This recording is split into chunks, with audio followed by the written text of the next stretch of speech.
Hi hello ನಮಸ್ತೆ ಎಲ್ಲ ಹೇಗಿದ್ದೀರಾ? ಇದು ನನ್ನ ಕಿಚನ್ ಕ್ಲೀನಿಂಗ್ನ ನೆಕ್ಸ್ಟ್ ಪಾರ್ಟು. ಪ್ರೀವಿಯಸ್ ವ್ಲಾಗ್ಗೆ ಕಂಟಿನ್ಯೂಷನ್ ಇದು ಕ್ಲೀನಿಂಗ್ ವ್ಲಾಗ್ದು. ಸೊ ನನ್ನ ಕಿಚನಲ್ಲಿ ನನಗೆ ಈ ಥರ 3 ಸ್ಟೆಪ್ಪಿಂದೊಂದು ಟೇಬಲ್ನ ಅವರೇ ಕೊಟ್ಟಿದ್ರು ನನ್ನ ಮನೆಗೆ ಬಂದಾಗ. ಸೊ ಅದಕ್ಕೆ ಮೇಲ್ಗಡೆ ಸ್ಟೆಪ್ಪಲ್ಲಿ ನಾನು ಯೂಶ್ವಲಿ ಉಪ್ಪಿನಕಾಯಿ, ದಿನಕ್ಕೆ ಬೇಕಾಗಿರೋ ತರಕಾರಿ, ಈರುಳ್ಳಿ, ಆಲೂಗೆಡ್ಡೆ, ಬೆಳ್ಳುಳ್ಳಿ ಇಂಥವನ್ನೆಲ್ಲ ಇಟ್ಕೊಂಡಿರ್ತೀನಿ. ಇದ್ರ ಜೊತೆಗೆ ನಾನೊಂದು ಟ್ರೇನಲ್ಲಿ ಚಟ್ನಿ ಪುಡಿ, ಉಪ್ಪಿನಕಾಯಿ ಇವನ್ನೆಲ್ಲ ನಾನು ಊರಿಂದ ಏನೇನು ತಂದಿರ್ತೀನಲ್ಲ ಅದನ್ನು ಕೂಡ ಒಂದು ಸಾರ್ಟ್ ಔಟ್ ಮಾಡಿಟ್ಟಿರ್ತೀನಿ. ಆ್ಯಂಡ್ ಒಂದು ಸಣ್ಣ ಡಬ್ಬಿಲಿ ರೈಸ್ ಕೂಡ ಇಟ್ಟಿದ್ದೀನಿ, ಎಮರ್ಜೆನ್ಸಿಗೆ ಏನಕ್ಕಾನ ಬೇಕಾಗುತ್ತೆ ಅಂತ.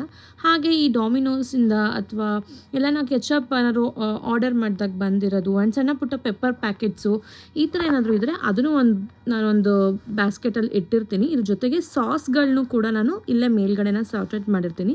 ಆ್ಯಂಡ್ ಕೊನೆ 2 ಸ್ಟೆಪ್ಸಲ್ಲಿ ಖಾಲಿ ಬಾಕ್ಸ್ಗಳು, ಕೆಲವೊಂದು ಪಾತ್ರೆಗಳನ್ನ ಜೋಡಿಸಿರ್ತೀನಿ ನಾನು. ಹೋಪ್ ನಿಮಗೆ ಈ ವ್ಲಾಗ್ ಇಷ್ಟ ಆಗಿದೆ ಅಂತ ಅನ್ಕೋತೀನಿ.